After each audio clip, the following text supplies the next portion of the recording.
Welcome to Step Up Unfiltered, the home of uncensored conversations with extraordinary individuals where we tackle life's biggest challenges and bridge division. Now, as always, we are live on Luton Urban Radio on the second and fourth Thursday of every single month. So if you'd like to stream the show, you know where to find us. If you prefer to listen on Spotify, just simply type in Step Up Unfiltered and you can do the same on YouTube.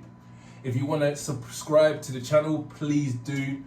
The more subscribers that we get, the bigger the shows get, the bigger the guests get, everything gets.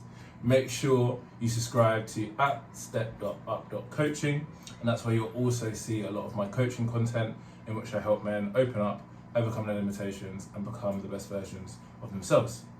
Now, without further ado, to introduce my special guest for today, has a job that we should all respect, in a field that we should all respect, and in a field where I actually haven't had a guest on that works in your remit. So if you could tell the people your name, your age, your occupation, and a fun fact that not everybody may know. Fun fact, okay. Jakob, 26. I'm a geographic technician in the British Army, and a fun fact. I don't know. That's always a tricky question. God, give me something to go People struggle with the fun facts, you know. Well, why don't you tell the people, we're going to discuss it anyway, what you are training for at this moment in time? I'm training for a half Ironman, so I've got a habit of just dabbling in everything. Yeah. So one of my mates is a boxing coach. I started boxing and then sort of fell out of love with that. Then I started doing something else and then it was CrossFit, and now it's triathlon, so here we are. How would you rate CrossFit? Because that's always something that a lot of people have said that I should get into, except from just, you know, lifting heavy weights in the gym. Yeah. I think it's more diverse. It's the same as like transferring to say strongman. It's a completely different type of strength. And if you train for it, you see all like the poor form and stuff. But if you're training that poor form, you won't hurt yourself as such. In saying that, my first competition, I injured myself on the first workout. So yeah. Badly or? Stretched my ACL. Yeah, I had a scan for it yesterday. So we turned up at this competition and they were like, yeah, this year we're going bigger and better than ever. And as soon as they said that, I was like, great, okay, cool. And I've got pretty short legs. I've got 28-inch inseam on my leg and the box jump for 30 inches. Oh, wow. Yeah, so it's higher than my waist is basically. Wow. And the judges are really rigid. If you no rep, then you obviously get no rep, and they're really rigid on it. So you have to 2 foot take off, land on it, and then step off, but have 1 foot left on the box.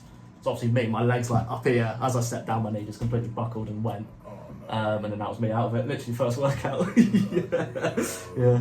So it's no joke. No. Come further into the shot a little bit, break, mate. There you go. Thank you very much. Sound All good, yeah. Get nice and close and comfy. That's super interesting. It's a shame because like when I used to work in London, there's so many CrossFit gyms. I'll definitely say try it if you've not tried it, 'cause you might enjoy it. The community is probably more the attractive thing, I'd say. Yeah, it's such a big 100%. community. 100%. I think next time I'm gonna go on like a cut. Yeah. Holiday, I'm gonna get lean. Yeah, it's good. I It's good cardio. Yeah, you do some mad cardio. Yeah. Yeah. Oh, perfect. Well, can you share with us all? So if you see, look at the camera as well. Sorry, it's a mixture of looking at me and the camera. And there, it gets confusing. So if you could tell us all a little bit about your background and how you got to where you are today. So I joined the army at 17. Wow. I think I originally applied when I was 16, and there was some confusion with my job role and going to like the junior cadet sort of school. But yeah, I basically joined and started basic training at 17, quite young, and that's pretty much what I've been doing since. More background, I mean, the army's great. I've travelled here and everywhere. I've sort of been to the arse end of Mongolia. Wow. Yeah, arse end of Mongolia. Skiing nearly every year. So you've been skiing in Mongolia? No. I probably could have if I wanted to, but no. So my regiment, or most regiments, will do like an annual ski camp. That's probably one of the biggest sports in the army. Oh, wow. And yeah, you jump on a coach or a flight and go to France for a week or two and do some skiing. Yeah. Wow. And it's pennies as well. Like you'll pay each year. It's got more expensive, but the first year I went, it was free. Second year I went, it was 50 quid, and it's literally gone 50 quid, 150 quid, now 250 quid. So yeah, inflation. Yeah. 50 quid inflation. But yeah, it's obviously 250 quid for a week of skiing. Still, yeah, that's nothing. That's with obviously we have our own kit pools. So there's a massive warehouse in the UK where all of the sort of AT, we have skis, push bikes, everything. And we just go there, get what we need, and take it with us. Amazing. So that's everything included, and that's with instructors as well. We have our own instructors. So what's Mongolia like? Somewhere that probably none of us have been before. So it was meant to be like a joint venture. Obviously, my job traditionally is surveying. That's what it dates back to. That's what it's progressed from. So we're doing I think they sold it as like a joint survey venture with the Mongolians. It didn't turn out to be that. It just turned out to be a sort of mountaineering adventure, and it was 18 days. Basically living in a tent on the side of a mountain in the middle of nowhere. I think the drive from the nearest city was about 9 hours out into the mountains. Wow. Yeah, these little like tuk-tuk van things. Yeah. How did you find that? I really enjoyed it, to be fair. It was really good. It was on walking up and down glaciers, snowy mountains, and then we peaked at the tallest mountain in Mongolia. And then there's one mountain peak as well. It's like 3 borders, so it's China, Russia and Mongolia. Oh wow! So you literally cross all 3 borders in the day. So yeah, I thought I was quite a knowledgeable person, but I always thought Mongolia would be hot. Well, there's the Gobi Desert's there. That's what I was about to say. It would be Yeah. probably, but if you said it's near Russia, Yeah. I can imagine because obviously Russia, half it's in Asia. Well, Do you know yeah. what I mean? So It's the altitude. there's- Yeah. it's Yeah. different parts. Yeah, you start in the desert, and then obviously as you go up the higher you get, obviously you get snowy. So Is it a big place? I'd say it's fairly big. Yeah, it's fairly big. And what are the people like? Really polite, really nice. Yeah. But obviously they don't really understand. Well, obviously the further into the bush you go, they don't really understand Western culture. We had a vegan with us. They just didn't grasp vegan at all. They thought like poultry was vegan.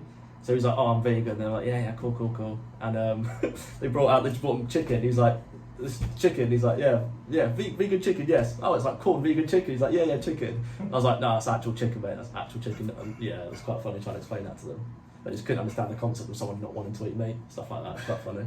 I mean, I get it. I remember I've done some jobs where you might be in like, I don't know, a certain part of the country a few years ago. So I remember I was in like a part of Cardiff. Yeah. I was doing door to door when I was like a lot younger. Yeah. Early 20s, and I like was leading a team, and you go for lunch, and the only things that were around is like a fish and chip shop, or sometimes it's like a McDonald's, but this is before McDonald's had a vegan option. Yeah. And I was just always thinking to myself, if I was a vegan or I was a You'd be vegetarian, screwed, wouldn't what would you eat? Yeah, Like exactly. chips. Yeah. And then like you'd probably even be funny about that because you wouldn't know if it's contaminated. Well, or it's cooked in anything certain like oils, yeah. You'd have to take a packed lunch with it, wouldn't you, to be fair? You have to be quite prepared. I'm too lazy to be a vegan, so... that. There you go. And how do you prepare when you might be staying in a hotel that doesn't have a fridge? Yeah. I don't even know, like Exactly, crisps. Yeah, exactly.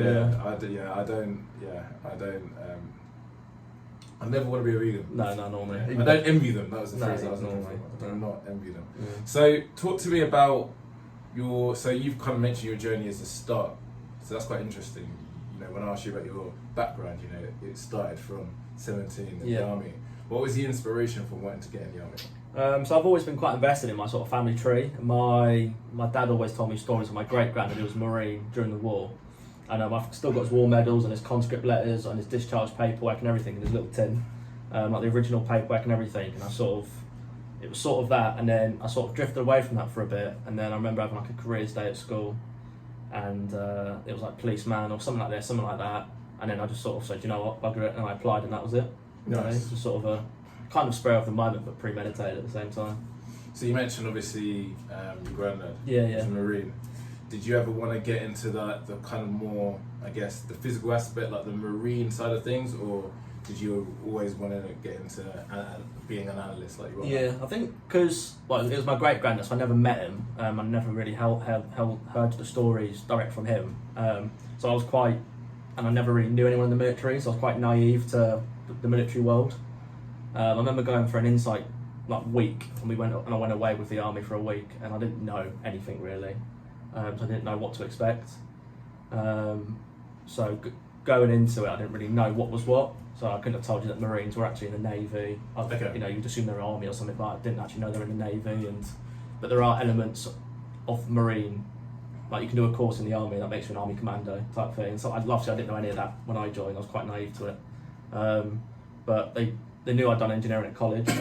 So naturally, they just steered me towards the engineers, and that was that basically. Oh, so you were open to do whatever? Pretty much, yeah. Oh, okay. Yeah, I didn't really know exactly what it was I wanted to do. I had a sort of idea. Yeah. But yeah, they said engineering, and what they tend to do, they sort of, you'll probably go, if you go on the British Army Instagram, they'll overly advertise what jobs are in high demand. At the minute, I think it's chefs. So every like third post on their Instagrams, be a chef, do this, do that, be an analyst, or this job.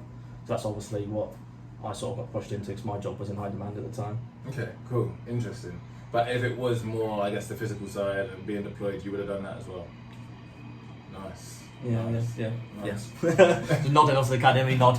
Yeah. No, do you know, it was always interesting because I always think, they say like to be a nurse, you have to be a certain type of person. I feel like you can adapt. I'd say I'm definitely more sympathetic now. With that, like say if I came into an incident where I'd have to be sympathetic towards someone. When I was 17, I wouldn't have had a clue. I was 17, I was a kid still. If I came in that situation now, I'd definitely be better at it now. Do you know what I mean? With age and maturity and stuff. In what sense? Just more emotionally mature, more sort of like back then. I lived really, and obviously I've experienced things now, which I'm sure we'll go on to. Yeah. Which have obviously led me to where I am now, and have made me more mature. Okay. If that makes sense. Cool. So, going back a little bit, because we're going to touch into the army in the second quarter of the show, and just so you guys know, what we will be discussing in today's episode, we're going to go through background. We're going to do background to today, so we're going to skip through forward. So we're going to go background in the first quarter and how you've got into things like modelling and Ironman. Second quarter, we'll be discussing him being in the armed forces in a lot further detail, because that's a huge topic. Third quarter, we'll be discussing mental health, and then fourth quarter, we'll be discussing both of our views on current events and the state of the UK. So going back into things, family background, how was that? My parents are quite supportive of the whole thing. Obviously, they're quite proud people. My dad's quite a proud person. You sort of get, I'm proud of you, maybe once in a blue moon. So when I finished my basic training, I got one then. Don't think I've had one since, so I was quite sad, but yeah. Classic like old school dad type, you know what I mean? Quite distant. I think that was the main reason I'm still doing it today, was because of that. My family always say they're really proud and all that kind of stuff, so always really supportive. Amazing.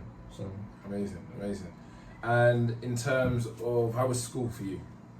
I hated school, won't lie. I moved around loads. Like my other half, for example, I'm pretty sure she went to the primary school in the same town, secondary school in the same town, and that was it. I went to about between 6 and 10 different schools in my time. I think I went to 4, maybe 5 different primary schools and secondary schools.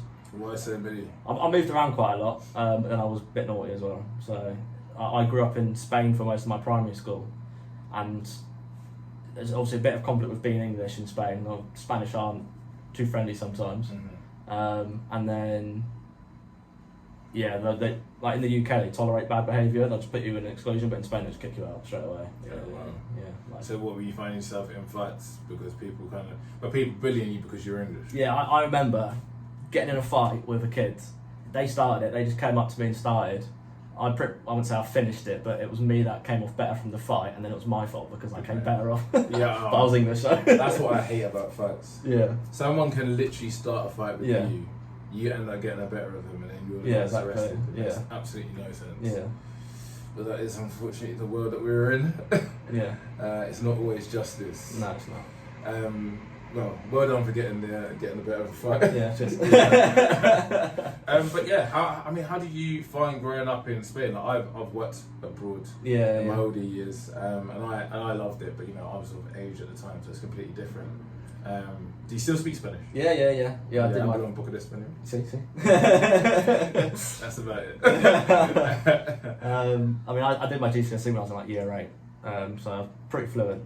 Oh wow. I'm pretty sure I remember as well, they changed part of the GCSE to include slang words, because I was obviously speaking in like South Spanish slang. Of course. And they marked me down for it, and I was like, what are we doing? Yeah. That's how they speak like that. I know how to do it properly. It's just the way I speak. Yeah, so they obviously remarked about it, or maybe include that in the next test. I was like, yeah, cheers, thank you, welcome.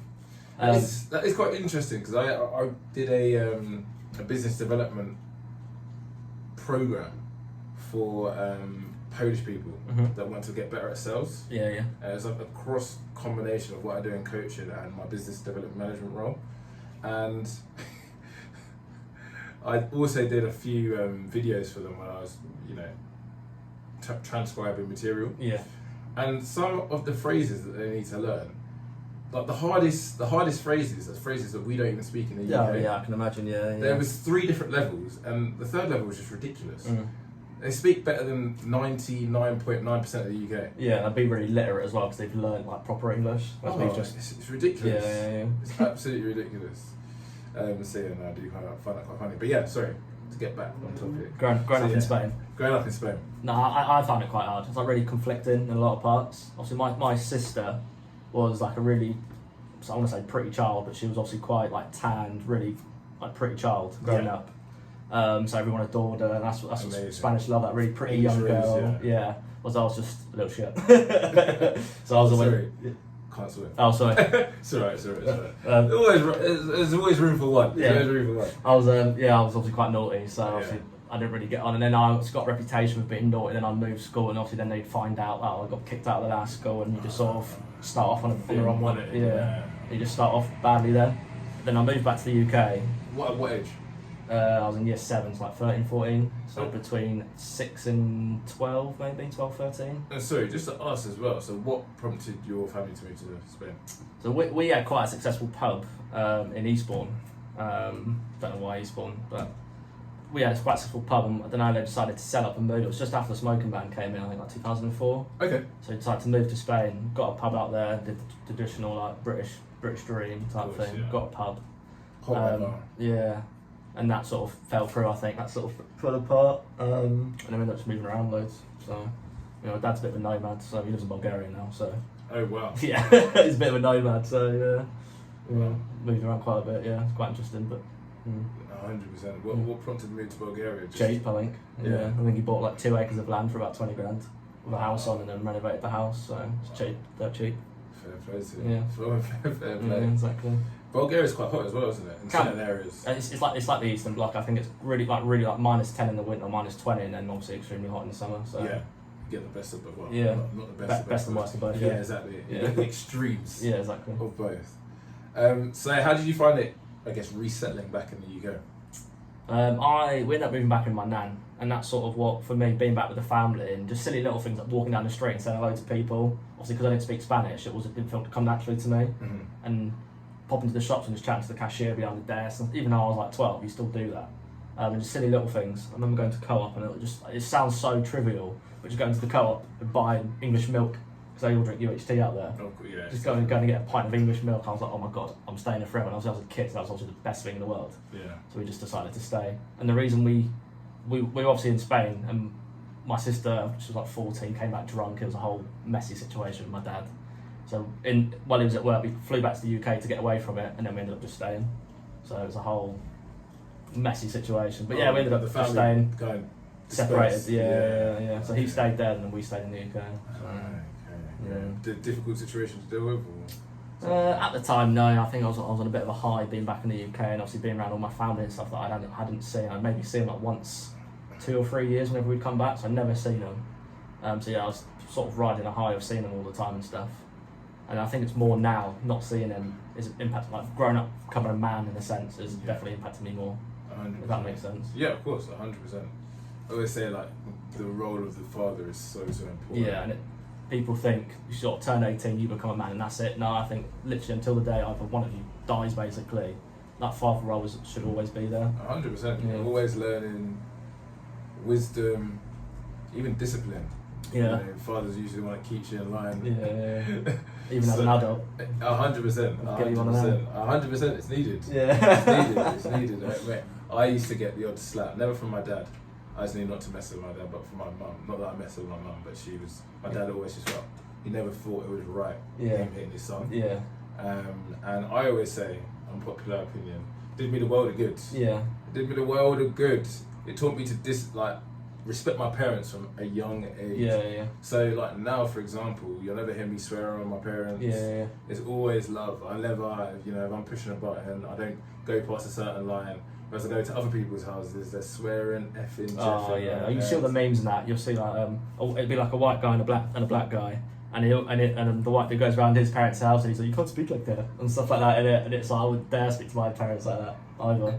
I've been in that situation more times than you believe. Sat there really awkward. It's always my English friends or my English girlfriend, and they are speaking so crazy in front of their parents.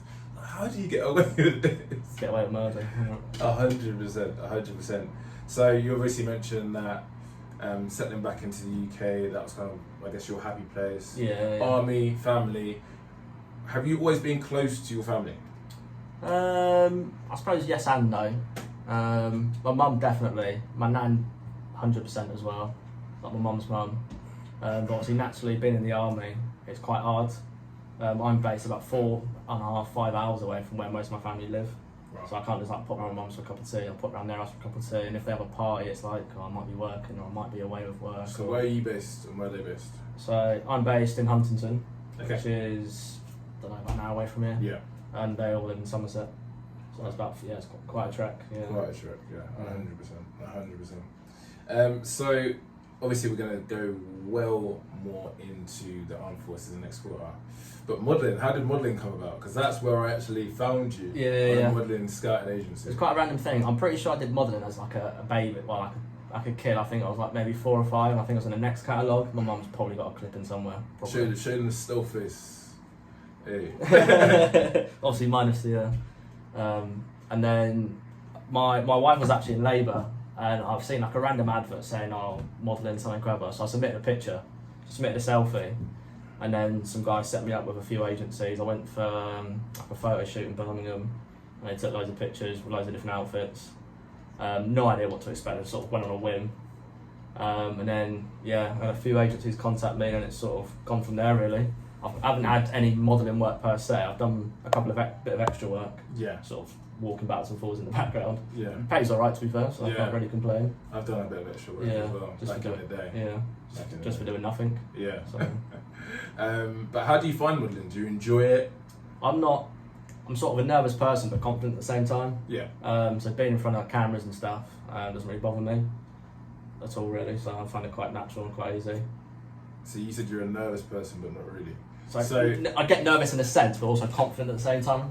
I don't know if that's contradicting. Probably is contradicting. It's contradicting. So I might have been slightly nervous coming on today, because I just didn't know what to expect. But when you're in the zone. Yeah, when I'm in the zone, I'll talk for England now. So. Do you think that's anything to do with? Do you think the role in the armed forces played any role in that? Potentially, I feel like in the army you always sort of know what you're doing. Yeah. And it's very black and white. There's like hurry up and wait situations where you don't know what's going on, but it's not your job to worry about what's going on. It's whoever's above you that's organising things. So you just put your feet up and wait. Yeah. But when it's something like modelling, and you say you're travelling to London, I don't really do London, so I don't really know it. So I've got to travel to meet someone in London to maybe do a photo shoot, and it's a bit like, what's going to happen? But once you're there, it's like, it's sound, you know. Yeah. I hear that. I hear that. I've definitely had nerves before a shoot, and then when I've got into it, it's just whatever. Fight or flight. Yeah. And just get on with it. Exactly, and smash it and do the best that you can. So no, I rate that. So it's just something that you kind of do on the side as and when. Yeah. Cool. Iron Man. Yeah. Very, very hard. 2 of my friends did it. One used to play football, one was quite big into the gym. And a lot of my uni friends, a lot of my English friends as well, all got into like cycling and running over the last couple of years, doing marathons and stuff like that, and all go out and support one another. So fair play to them, and they went and did an Ironman, and they both don't swim, so they had to do a few, they had to do some swimming training beforehand. But talk to me about the half marathon that you'll be doing. Talk to us. Half Ironman, yeah. So I can't remember how it came about. I think I remember exactly what the situation was now. So last year I applied to do, so within the army you can obviously do P company, so it's like the paratrooper training. Okay. And you can go off and there's an army branch side of it. I put my name down for that, so I went through the whole process. Basically got confirmed on a course, and I was going to do it all. Got really fit, so and everything. And then they sort of got wind that I was going to sign off, so I'm currently signed off now. And they basically knew as soon as I finished the course I was going to sign off, so they thought by delaying my course, potentially that it delayed me signing off, or they'd have time to change my mind. So what does signing off mean? So leaving the army. So you sign off and you serve basically like a year's notice. Okay. And then you transition into civilian life. So I just got the ump and basically signed off straight away. I was like, well, you can't keep me here, so I signed off straight away. And then I think it came up on like my Instagram or something maybe, and I bought a ticket there and then for it. And I thought, yeah, whatever, let's do it. So you're going to be leaving the army End of the year. End of the year. Yeah. And how do they feel funny when somebody signs off, or is it just something that's expected? Or is there a bit of a, I think it depends on who you are as a person. I feel like if they actually value you, they start treating you a bit nicer and stuff like that. And it's like, well, why don't you treat me this nice when I was in? Do you know what I mean? Yeah. So that's definitely shocked me a little bit. And then, no, they sort of, it's what it is. They have to support you when stuff are leaving, and that was quite a big step. And like I said, I've been in since I was 17. This will be my first adult job, I suppose. Of course, I mean, my first real job. You've been there for so much of your life, so that definitely makes a lot of sense. Obviously, be a massive culture shock and stuff as well, because obviously people aren't like squaddies, are they? So they're a bit more normal. So get it. Well, what we'll do is we'll dive into loads more of that in the second break, and we'll also go on about your delve further into your Ironman journey. Mm-hmm. Back for the second quarter of the show. So yeah, before we delve into the armed forces, let's discuss the Ironman. So tell us as the audience what type of training that you need to do. How much training do you need to do for an Ironman? I'm probably the worst person to ask for training advice, to be fair, because I'm sure there's different disciplines complement other sort of things. But if the race is a swim, bike, then a run, I'll literally just swim, bike, and run. I don't really do any sort of accessory work or anything like that. That's just sort of what I do, and then just suffer on the day. I'm really bad for that. Do you do like a lot of mobility or anything like that, or is it just straight in? Stretch afterwards, maybe. Stretch before? Maybe like a little warm up. Crazy. I do like lower tempo stuff to get the blood in like the legs and stuff like that. Like if I'm running, I'll run at a slower pace for maybe a mile, and then if I feel good, then I'll go. So my legs feel well heavy, otherwise. But yeah, I'll just sort of go slow and then go fast. So that's definitely an army thing, that I think as well. It's definitely an army thing. So so let's say I went to do an Ironman. Yeah. How should I train for it? I'd obviously find if you've literally done nothing before. Don't do any cardio. I just lift weights. I don't know. I'd probably. So if you want to do a full Ironman, that's a full marathon you've got to run at the end of everything. Yeah, it's mental. So I'd probably start with. I wouldn't jump straight into a half or even an Ironman at all. I'd do like the smaller triathlons. So I think in Olympics, like a 750 metre swim, a 5k run, and a 20k bike. Start there. But what I always do before I'm training for something, because I'll gauge my progress and how much work I actually have to do. So like I'll do like my first run. I'll see where I'm at and how it feels and stuff, and I'll just run basically for as long as I can until it starts. And so I'm like, right, I'll call it there. I think my first run, I literally ran like 5k, and I was going to train for it well. A few injuries. I had a motorbike accident as well. Yeah, so I couldn't run or walk basically for like 2 weeks. Tell us about that. Okay.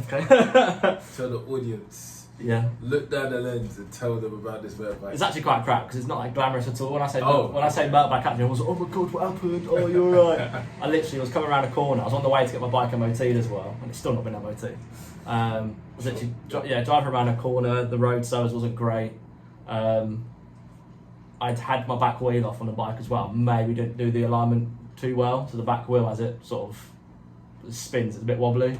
And I think that and combination of things, maybe going slightly too fast around a corner, probably, and just came off. And you knew that you had an issue with your back wheel?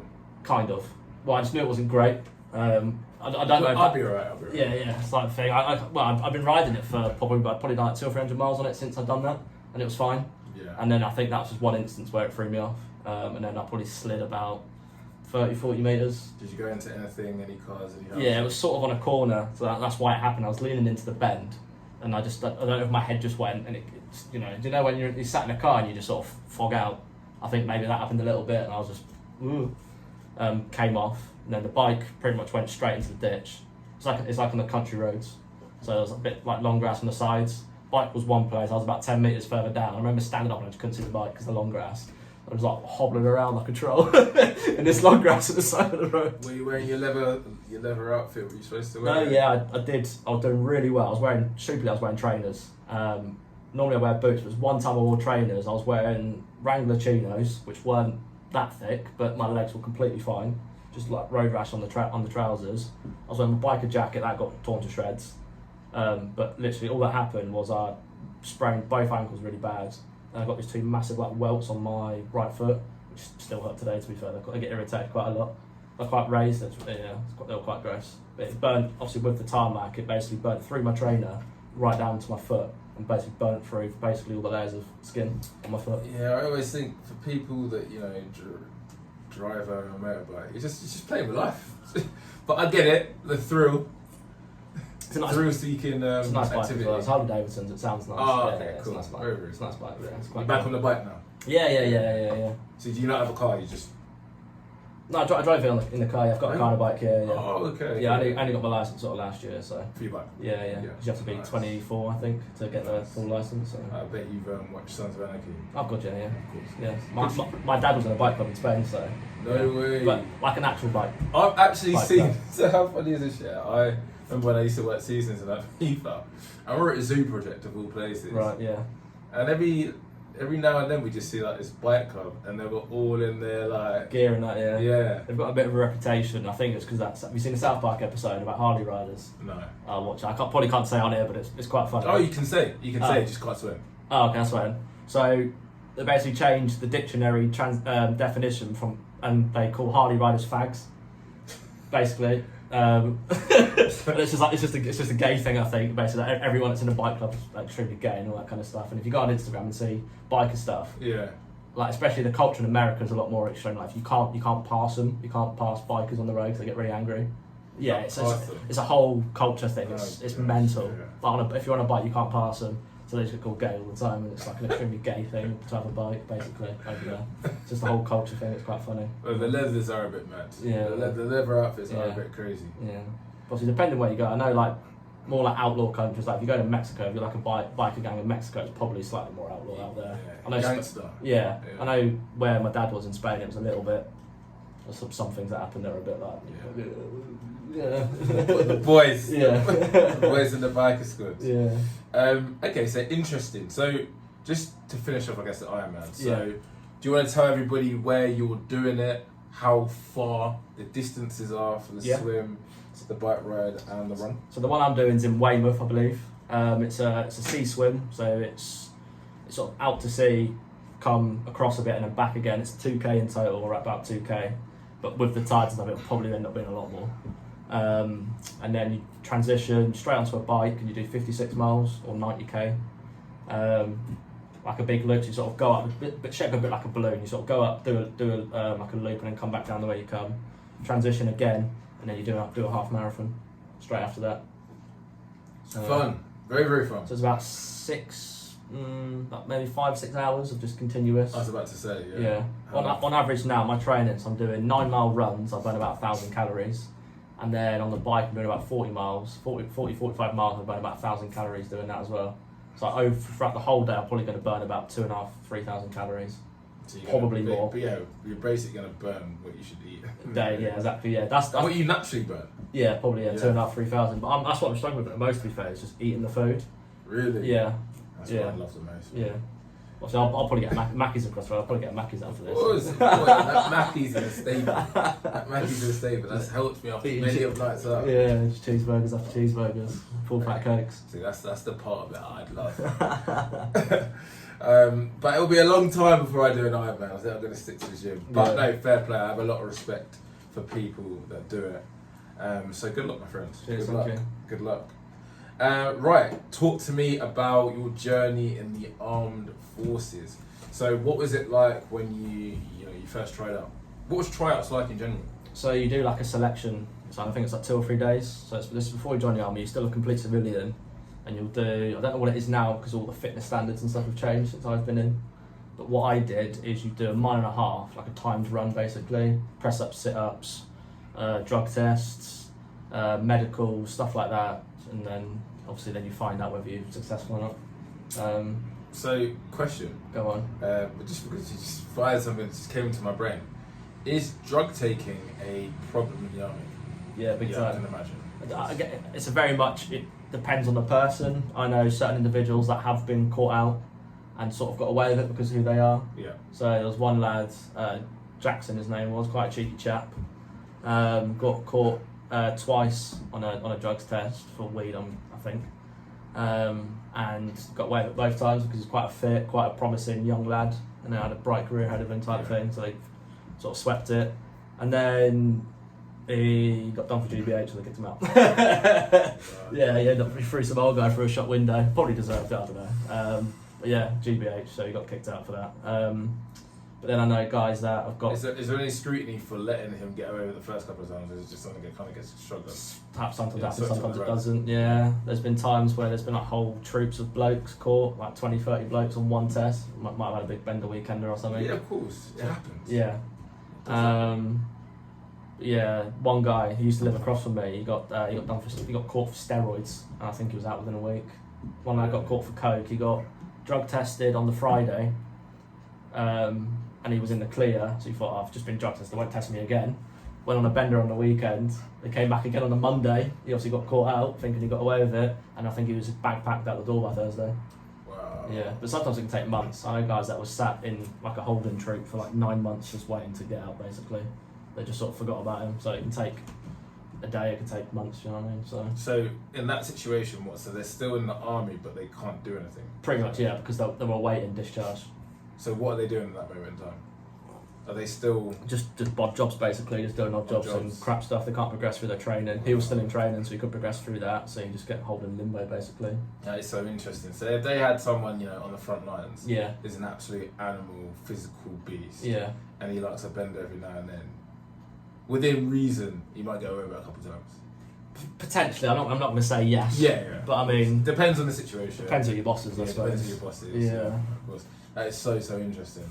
Because I mean, I can imagine that there's a lot of stress, obviously, depending on what. Yeah, it's an outlet, isn't it? So it's of course. So I've never taken any sort of drugs, probably, really, like no party drugs, nothing like that, no weed, no nothing. So for me, it'd probably never be an outlet. Alcohol, I'd definitely say is an outlet, and that is probably the case for most, if not all, the army.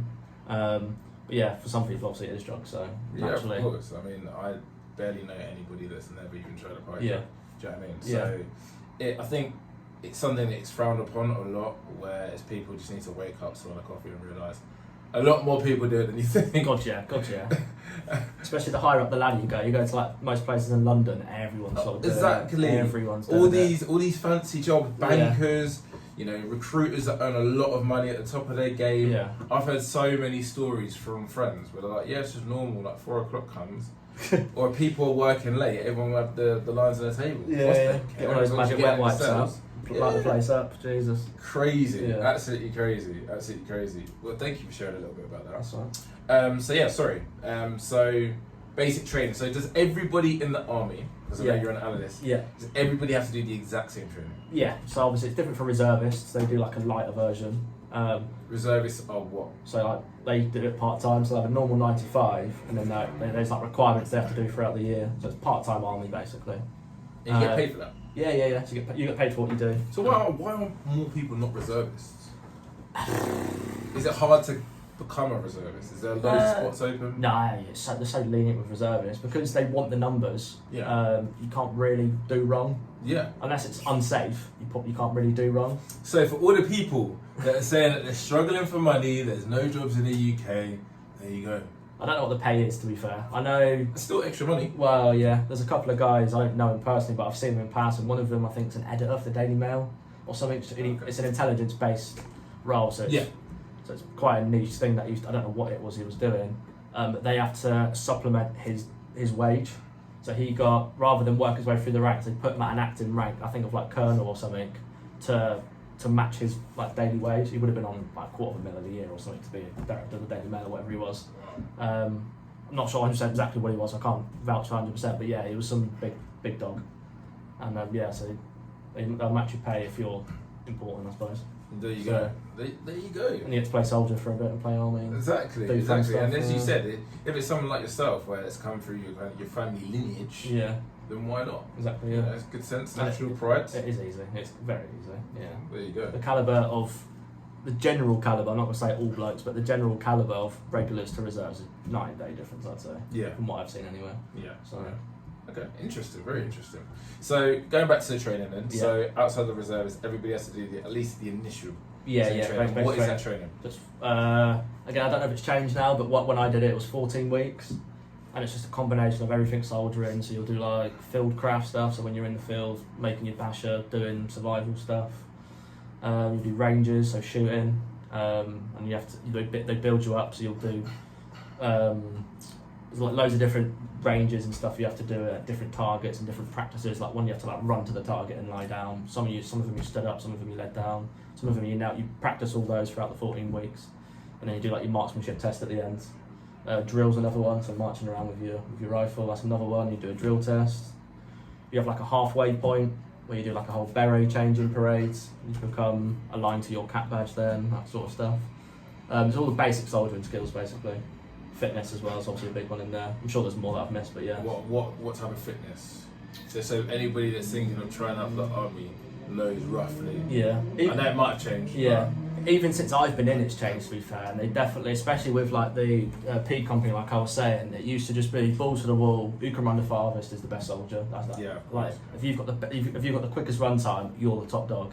But now it's definitely more functional stuff. You do way more strength and conditioning, way more circuits, more indoor stuff. Let's go out for a run all the time. Let's put 20 kilos on our backs and go for another run. It's more like functional phys now, I suppose. It makes more sense, do you know what I mean? There's more science back behind it, I'd say, than just let's go running. Nice. And do you feel like, I guess a controversial topic, but do you feel like some of the standards have maybe lowered because of DEI and them obviously want to make it more inclusive? Because I know that's a massive thing, obviously. Well, I know it's a thing in the army, but in the police force, that's that's getting a lot of talk at the moment. I suppose for some people it might have got harder because what they've done, they've not just made it gender neutral, but it's all age neutral as well. So in the army, you'd have a run time, you had to do 1.5 miles in 10 minutes 30, and as you got older, you get more times. I think when you hit 30, you get every 5 years after you hit 30, you get like an extra minute or something. Okay. Whereas now across the board, you could be 100. If you're still in, then you have to run that like the set time that it is now across the board. It's 2K now, so it's shorter. And you get 14 minutes to run 2K in 40 minutes. Which 2K in 40 minutes? 14, 1-4. 2K? Yeah, I could walk it basically. I was about to say, that's easy. I could walk it. That's ridiculous. Yeah, and it's more functional. Before it literally used to be press up, sit ups and a run, where now you've got to like do a ball toss, a power bag lift, a deadlift, and it's all simulating different things you do. So like a deadlift would be like pulling a body out of a Jeep or something, or a truck, or putting like a power bag on the back of a wagon. It's like putting ammo on the back of a wagon, stuff like that's more functional and actually makes sense sort of now. So you think it's got better? Technically it's got better, but I think they should make like the timings and stuff slightly harder. Like they should give you less time to do the runs and that. And I know I'm going to ask you this early, but like what's your thoughts on them making the army more inclusive to everybody and potentially dropping standards in some things? Do you think that's right, or do you think it should just be, one shoe fits all? I'm not going to say it's not right, because obviously it makes people feel more included, and I suppose if that's the army that you want, that's the army you'll get. But I feel like if you drop standards in one place, that's a knock-on effect everywhere else, same as in life. If you drop your standards somewhere, you become slightly lazy in one discipline, it's going to happen everywhere else. And fitness, like I said, it used to be if you were the fastest runner, you were the best bloke basically, and that I'm glad that side's gone, because there's obviously more things to being a soldier than just running really fast. Yeah, someone's not able to carry a bloke, for example, that's just been shot. I like to think I'm a fairly strong bloke, and I got a good dit about this, to be fair. So I was on exercise, and there was this one geezer. He's 100+ kilo bloke, because he's fat, not because he's wham, but because he was just fat. Quite overweight, and he was 100 kilos before you put all the kit on. When you put your webbing on with all your ammo, your rifle, everything else, you're probably looking at then 110, 115, even 120 kilos. I don't know. You could easily squat 120 kilos, but could you run with it? Do you know what I mean? Could you run with it? And that's not running on flat, nice tarts. Running on grassy, hilly, rocky, rubbish ground. Do you know what I mean? As soon as I picked him up, my knees just went and I fell over, and then I was like, well, I'm a casualty now as well. Happy with that. If I was on the front line and there was a geezer like him that couldn't physically be casi-backed by myself, he'd probably just get left there and end up You know, Yeah. that wouldn't be what would happen. You'd get them on a stretcher and they'd be 4 of you doing it. But But then, worse comes to worse. yeah, but then say you've got an 8 to 10 man section, 1 of you's a casualty, 4 of you on a stretcher. That's 5 blokes out of the section that can't fight then. So you worse comes to worse, you just have to take one for the team. Basically, yeah. Do you know what I mean? Because you end up becoming a casualty yourself, and then it's just a knock-on effect then. So, I mean, you would get them out of there. You would try your best. Yeah, of course. But you know, realistically, that's what you'd be supposed to do. That's what you signed up for. Yeah. Right? Okay, so I guess in your opinion, then it's a case where it's not really a problem because of how wars change. Yeah. Okay. Interesting. Yeah. Very interesting. I've never really looked at it like that. Cool. Okay, cool. So basic training is pretty much done. Yeah. It's not too hard to complete. I did struggle with it. If you're unfit, obviously you will struggle. Yeah. And if you don't enjoy the things that you do, obviously you're not going to have a good time. You know, I enjoyed shooting, I enjoyed the drill, I was quite proud doing the drill, it was quite smart, and when you're all in sync together, it's really like, you get a bit of a chub on for it, it's quite cool. Is the physical side of the training the same for the blokes as it is the girls? It is now, yeah. Okay. So you'll obviously be accommodated slightly For separately. your weight? Or not? For your weight? Yeah. So let's say it was like a back toss. Oh, the tablet Someone stuff. that's No, 100 yes, it's all kg. gender neutral now. Yeah, so it used to be, I think, say 44 press ups for the blokes and 20 for the girls, and now it's all the same. Baselines all the same for women, men, granny, granddad, age, everything's all the same. That doesn't make sense to me though. So it's become a lot easier for the blokes. That's what I'm saying. Yeah. Yeah, that's like they're getting it. Yeah, exactly. Right? It's pointless now. It's so stupid. It seems pointless doing them now. Yeah, that's the Oh problem. my gosh. But you'd be surprised some people still fail them. Oh yeah. No, I'm not saying that, Yeah. but for a fit Yeah. bloke, Oh yeah. If you're right. it's then just yeah. going sweet. Yeah. I mean, for me, I think there are there's sport categories for a reason. Yeah. 100%. Right, and it's not to downgrade the women, it's to make things fair. Yeah. Exactly. Yeah. You know, like we've kind of got into this generation where it's bad to say that the male sports is just harder than the women's. Yeah. And it's just with female athletes come out, Serena Williams even came out and said Andy Murray would absolutely destroy me. I think if she was in the male rankings for tennis, she would be like 500 and something. I think someone said once. If that. Yeah. And she just said it's just a much quicker game. It's a completely They different hit game. harder, they hit faster. I think the pitches are bigger as well, slightly bigger. Well, the American ladies football team, they used to always pretty much win the World Cup. They're the most successful team of all time, and they moan about not getting as much money as the rest, but you've got to understand it's a business, it's done on revenue. Yeah. But even saying that, fair play to them. They're in terms of their ability against their opponents, they are way better than the American team of course, in terms of yeah. blokes. However, when they went and played, I can't remember what team it was. It was a college team, collegiate team in the US, under 15s team. Yeah, that was And it. they Like got Brazil under absolutely 15s or something. destroyed. Yeah, like 9-0 or something. I've seen the footage. Yeah. It's just like there is a difference. Yeah. So this gender neutral. Well, we've just had the Olympics. Do you know what I mean? Look at like the 100-meter sprint times. The women's, I think, fastest is what 10.5 something seconds. And the men's is nearly a second faster. Do you know what I mean? So exactly. 9.59. It's ridiculous. And he let off at the end, so he could have been faster. I reckon it could have been 9.5. So, Exactly. And like you've got that swimmer, Leah Thomas. She was like the 200th best man. Yeah. Then converts to being a woman, and she's just breaking records. Yeah. She's so much better. And it's just like things like that. It's just like look at the size that she is. Yeah. Even if you're taking testosterone out of her, she's still born as a bloke. Yeah, genetically. You're gonna have the wings, but you're gonna have the the advantage. size advantage. 100%. She's still been a bloke for 20 plus years and had testosterone for 20 plus years, gone through male puberty, which is crazy. insane. Yeah. It's crazy. Actually, just to go on a bit of a segue.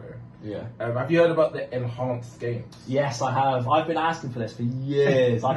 There's one of the American swimmers, I think, was going to do it or something. Oh, really? But the funny thing is, though, I can't say this for definite, but I'm pretty sure that most of the Olympians are just on something anyway, and they just hide it really well. So I won't be surprised if they go to the enhanced games and the times aren't that much better anyway, because they're all on gear anyway. I can't see anyone beating Bolt's time. No, I can't see it. No, it's just I think physically at this point it's basically impossible. Because how many times did Gatlin get caught? I don't know if you remember him. So I think he did technically beat it. I think he ran a 9.3, but they had like fans and everything blowing him, and they had all sorts of different things on the day to help him. But it wasn't like a competition or recorded or. Do you know what I mean? Like, sort of like on a stage. He was sauced up. He got caught so many Yeah, times. exactly. He looked like he was sauced up. Wham. But when we go back, we'll be discussing more about his journey in the army and about men's mental health. We are back for the third quarter of the show. So just to finish off what we were talking about, so Enhanced Games by Simon D'Souza. This is the guy that's come up with the idea. So basically what's going to happen, guys, is there's going to be a version of the Olympics Games where everybody's allowed to be enhanced. So everyone's allowed to be on whatever steroid they want, sauced up to the lines. So people just think Bolt's record's going to get completely overtaken and wiped out. I can't see it because Bolt was just inhumane. The Swedish guy that does the pole vault, who's amazing and breaks his own record every time. Yeah. every single time. I think he gets like 10 grand every time he breaks it. So he's like, I'll just add a centimetre on and do it every time. Why not? Yeah. But it'll be so interesting. I mean, let's admit, I think most people will be interested in the fight. Yeah, What's boxing gonna happen? them. Everyone just sauced up to Roy the line. Graydon. But yeah, I'm the same. It's going to be highly entertaining. Yeah.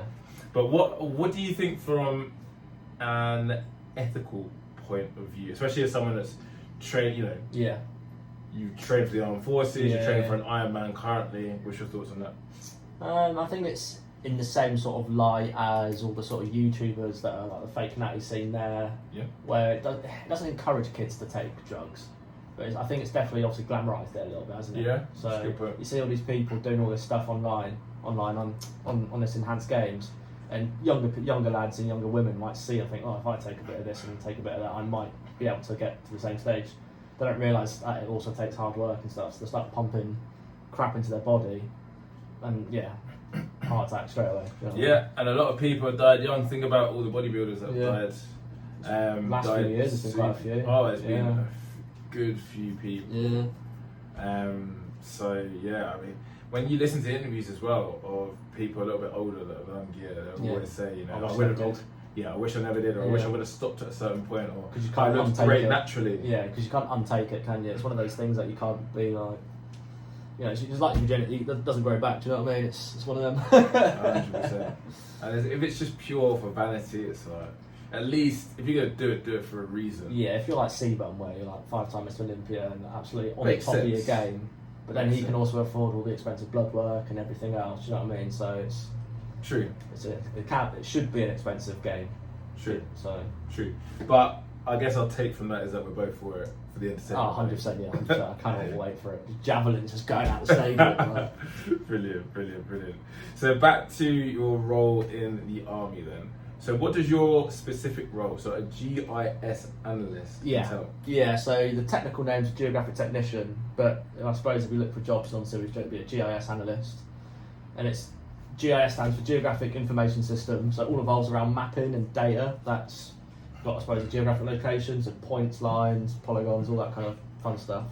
But yeah, it's data that has a geographic location, and it stems from, I don't know, the best example I can find was how I'm sure you've watched the documentary on how they found Bin Laden. That was all done through mobile phone triangulation, which is something, say, I could do, for example. When I was doing my degree for it, that was a massive chunk of my project, and that was part of my sort of dissertation, was on mobile phone triangulation and the importance of that kind of stuff as well. So you did a degree through the army? Yeah. So because of the training we do, our training is probably, I'd say, one of, if not the longest trade for training. I did 2 years in total, and then because of the work we do, they accredit it, and I think it's accredited by Sheffield Hallam. Okay, nice. And then you get a degree out of it for free, basically, and obviously you're getting paid while you're doing it, so can't complain. No student debt. People that want a degree, that's a good way to do it. Yeah, I'm in quite a lot of student debt. So 0. 3 years of student debt with all the interest actually adds on an extra 10 to 12 grand, which is fun. Moving on. Yeah. So what challenges do you find with your role?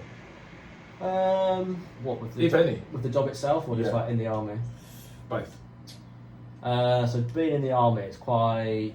I say it's a job with extremes, and even the trade, it's the same. I don't know if it's what it's like on Civil Street, but you meet the best and the worst people, and you have the best and the worst times all sort of in the space of a week you could sometimes. So it's very much, and I feel like when we get onto mental health, I feel like that's why it's so impactful, and that's why blokes may struggle, because you know, you could be one week you could be skiing, and then the next week you could be in Afghanistan type thing. That's very unrealistic, but that is the reality of the job. You know, it goes from one extreme to the other almost in an instant. So when you said, okay, so that's best to worst times. Yeah. So when you said best to worst people, can you give me some examples of that? I think for me, I'm quite a tolerant person, but when it comes to like incompetence and stuff like that, and like the basics, if people can't do the basics, like fitness for example, fitness for me should be the basics, and if you can't do that, like it actually upsets me quite a bit. Like, why can't you do the basic, like the minimum standard required? So those kind of people, because then they're a burden on everyone else around them. Fair enough, some people get injured and stuff, and then obviously they can't deploy. That's what it comes down to, I think, as a Manning thing. You get injured or you're unfit, you're technically not deployable. So then the burden falls to everybody else to pick up that slack. And I've been at the brunt of that. That's ultimately the reason I signed off, because I was at the brunt of that for about 2 years, getting sent here, there, and everywhere, getting pulled pillar to post because there just wasn't enough blokes, basically, or there was on paper, but they were here, there, and everywhere, or they weren't capable of deploying, basically. So that would be an example of a bad time, I suppose. Yeah. So what was it? There were people just lacking. Basically, yeah, that's what, an easy way to put it, just Any type of person. just crap blokes, Crap blokes. yeah. Or like or there'll be like blokes that go out on a night and they don't turn up to work till 9 in the morning. Such people blokes like that, and then you've got to chase them around, and that becomes, you basically could become a babysitter. And it's like, did you want to become a babysitter? Which is, it's going to happen, but yeah. Is the army a toxic environment? Is there any male, what do they call it again? White male, bloody, I know what you're trying to say, yeah. I can't remember the phrase. Toxic I haven't heard that phrase in such a long time, which is quite refreshing, because I remember that was like the first phrase out of everybody's mouth a year ago. Toxic masculinity. Yeah. Nah, not really. It's definitely a male-dominated environment. Of course. So there will be aspects. Yeah, and there are girls in the army, but I mean, there's definitely a specific type of woman that is in the army, I think, or like I've encountered. Yeah. Anyway. But it's luck of the draw who your sort of seniors are, I suppose. I've had some awful seniors, I've had some really good seniors, and any day can be different. So I'd definitely say there's definitely a toxic culture. I'd say the higher up you go, because I suppose it becomes like a big boys' club. Yeah. You've been in the army 20 years, and it's a completely different world, Well, this is my argument. When I've debated people on DEI and stuff, I've said, look, I don't agree with it, even as an ethnic minority myself. I think everyone should be able to get a position on merit. There's so many opportunities in the UK, you can't tell me that you can't make it. Oh, yeah. However, the problem is when you're trying to get to that directorate level, and a promotion is based on popularity as opposed to merit, then of course you're going to get less potentially women, you're going to get less ethnic minorities, because people always favour people who are similar to them. So that's where there is an issue, and that's where DI for me, if anything, should change.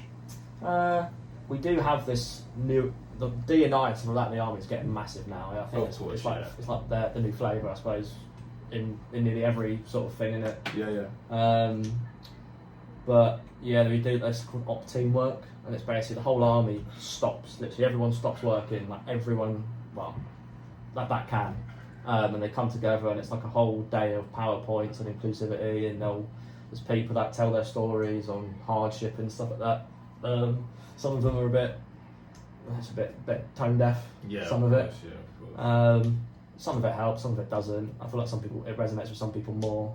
Some people are some people think it's a waste of time. There's been a couple of moments where I've been like, of course, and there's a few sort of social justice warriors and stuff. I remember I was posted somewhere, so I ended up doing it at Sandhurst, which is like the officer academy, and some guy was sticking up for like Indians and Asians, like the BAM sort of on the more Asian side of the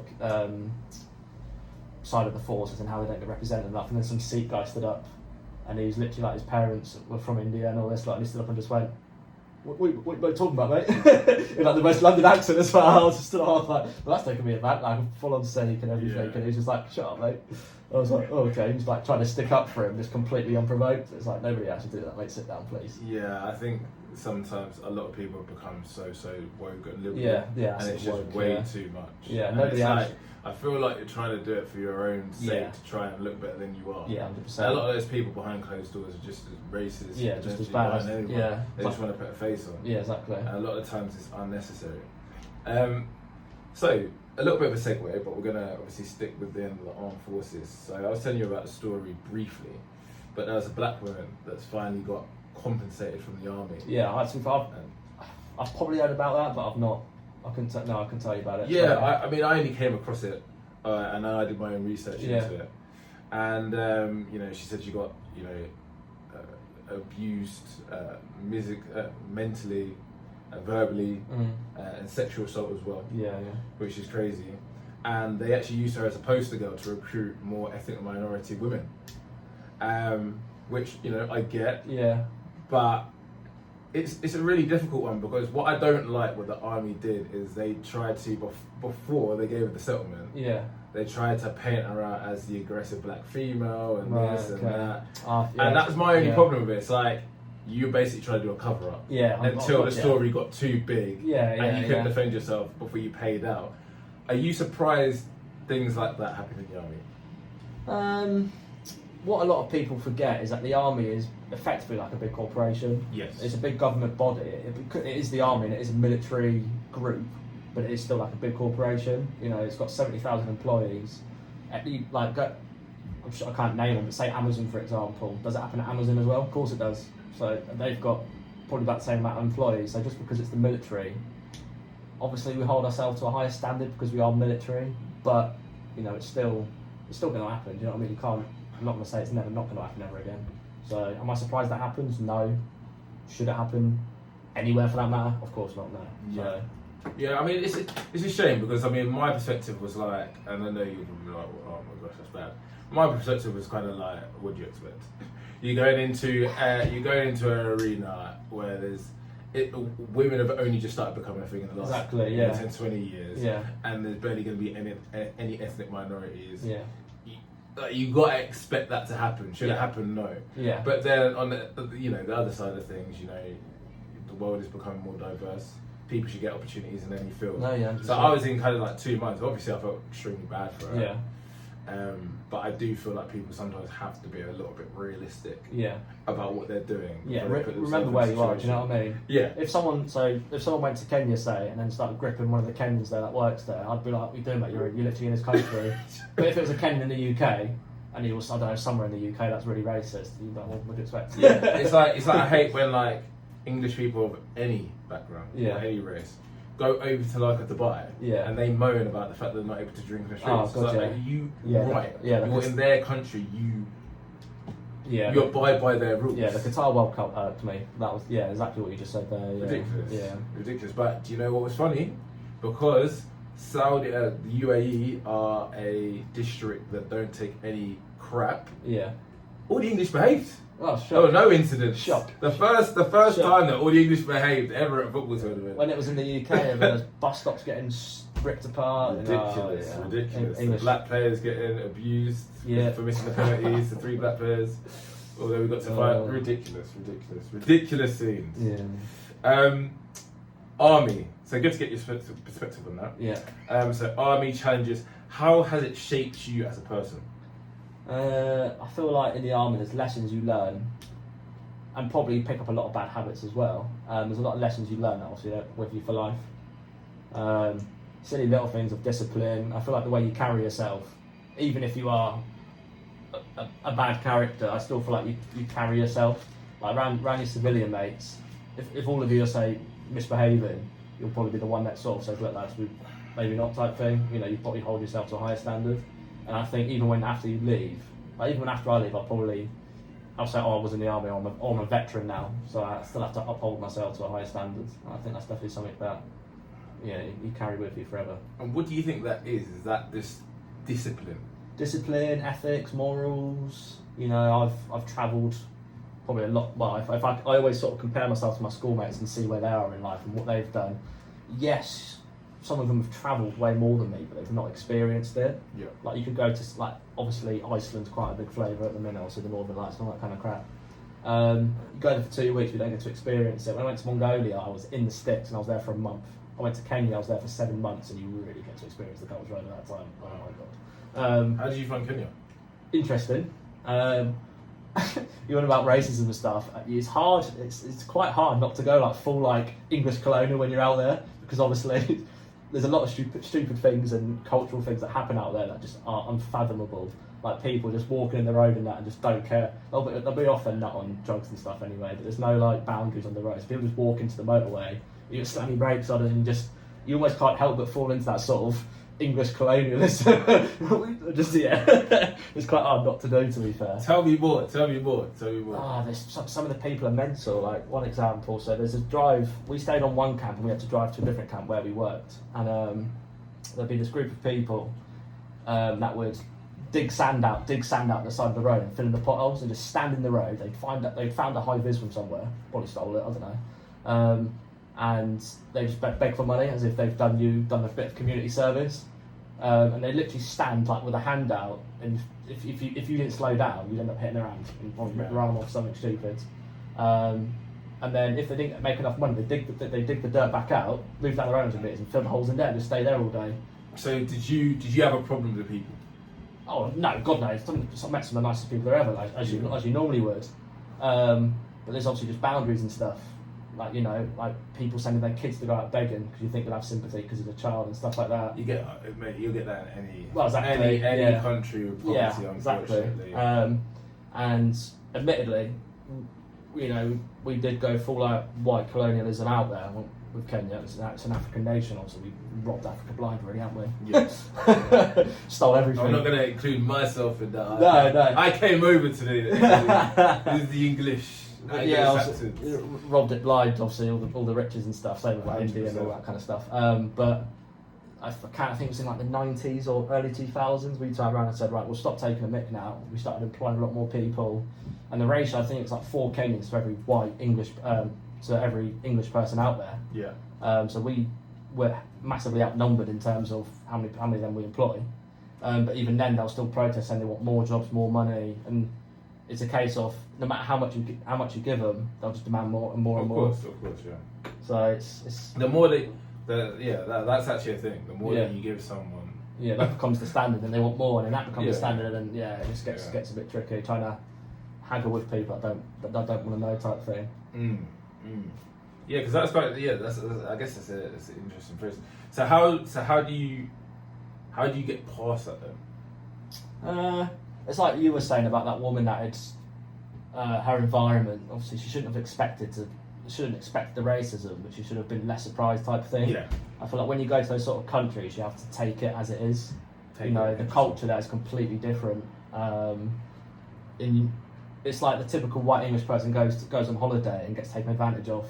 You know, you get sold loads of crap and all that kind of stuff. Like you're there, like you'd expect to get taken advantage of because you're a tourist, effectively, aren't you? And you have to expect that.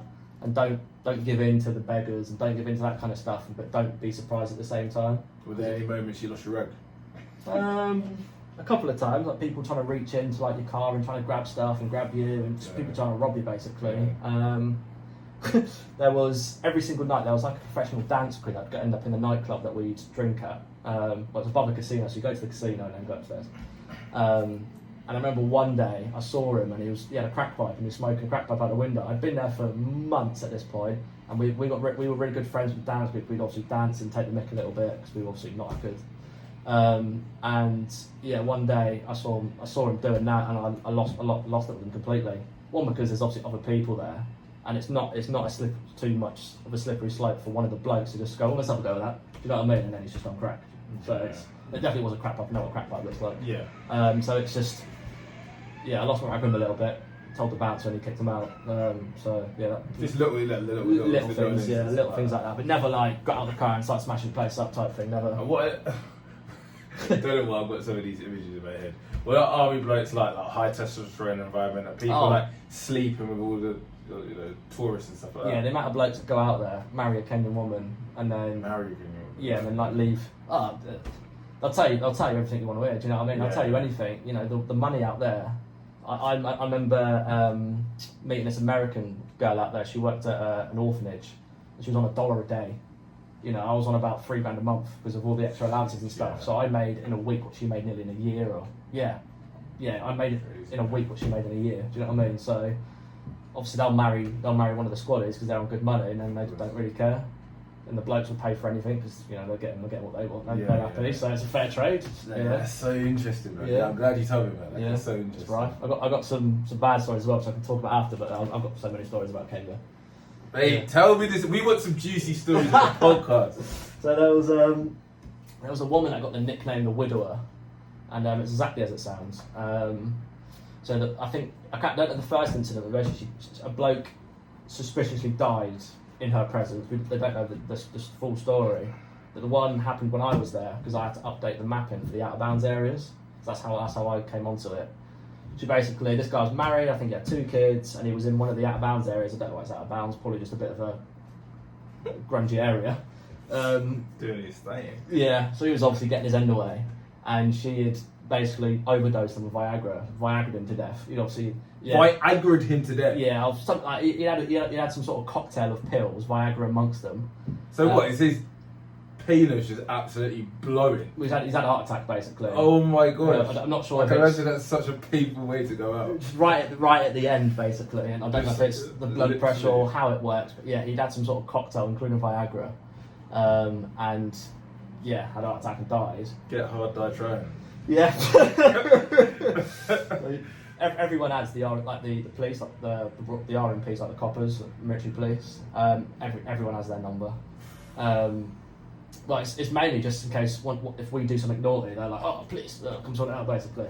So she rang them, they came, picked them up, or they'd handled it, and that's all. Obviously took the body away and done something, and then it got investigated, and that was that. Obviously, she technically didn't kill him, but suspicious. Part of it. Part of it, yeah. So she basically not got away with it, but that was that. That sort of happened. Obviously, they had to inform his wife and everything that he passed away. But I don't know whether they told her. They definitely did not go into detail. I don't know. We'll leave out that. I know.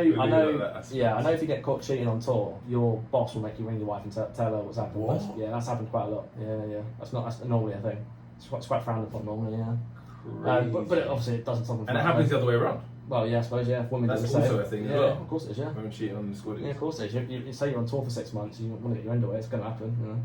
So, even though you're not part of the front line, you're still obviously going on your tours to do your aspects of the job. Yeah. Well, it can happen. But obviously, we don't really have kinetic tours anymore. What I mean by that is like, there's not your Afghanistans, your Iraqs anymore. It's like Estonia. Yeah. You know, my wife flew out to Estonia on holiday for a weekend when I was there. You know what I mean? Oh, nice. It's technically an operational tour, and it's on the border of Russia, but it's not. There's no real fighting going on. So how do you find balancing a wife with life? And I was already in the army when I met her. Yeah. So sort of, it was there before she was type thing. But the trust has to be A1. Yeah, I'd say, yeah. It's one of those things that you just sort of, I don't know, it never really comes up. Do you know what I mean? Like, obviously, either you're that way inclined or you're not. And also, we've got a kid now as well, so it never. Nice. And I don't go away that often either. Yeah. It's never really comes up, to be fair. It's just sort Good. of just one of those. Yeah. Good. How do you manage? I guess some of the modelling and extra work that you do, training for an Ironman currently, and your role in the armed forces. Obviously, the job obviously takes priority because obviously that you sort of get told what you're doing and then you're doing it. You know what I mean? But it's only I've done a bit of extra work over the holidays now. I've had 3 weeks off. You get big chunks of leave, so I had 3 weeks off. So there's a bit of extra work there. It'd have to be managed on weekends and stuff. Obviously, fitness-related events in the army, they're really happy for you to do them, and they'll obviously you do phys. You use work time. Yeah, exactly. Yeah, so they'll give you do phys during work time anyway. So we do phys 3 to 4 times a week during working hours. So they'll let you not do regimented phys. There's obviously circumstances like if you're on the sick or on the biff or anything like that. Obviously, you have to be fully fit to do it. But yeah, if you're an athlete, you know, we've had a few GB athletes, GB cyclists. I think we had a GB hockey. I think we've had a few GB rugby players.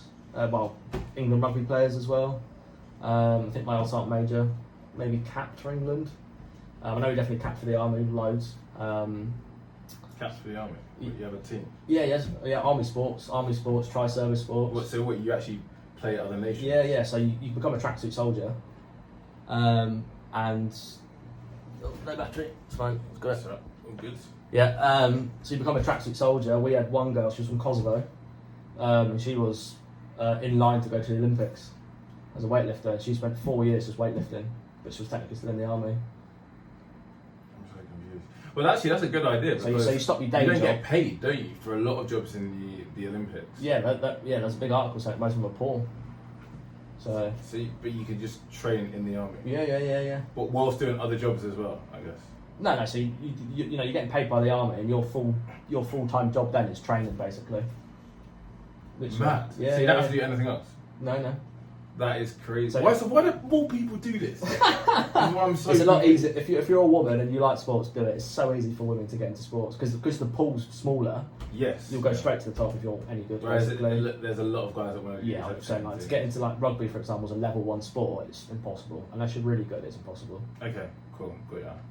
Well, there you go, girls. If you're an athlete, you might as well just enroll into the army, just train full time, and Yeah. get paid. You don't have to be broke.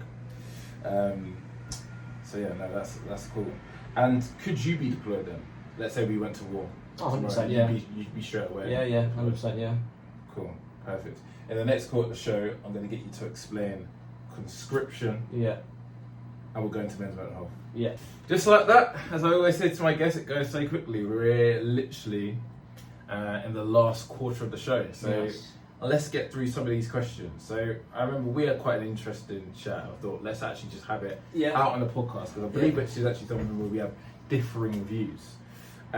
So you basically believe that conscription is a bad idea, Yeah.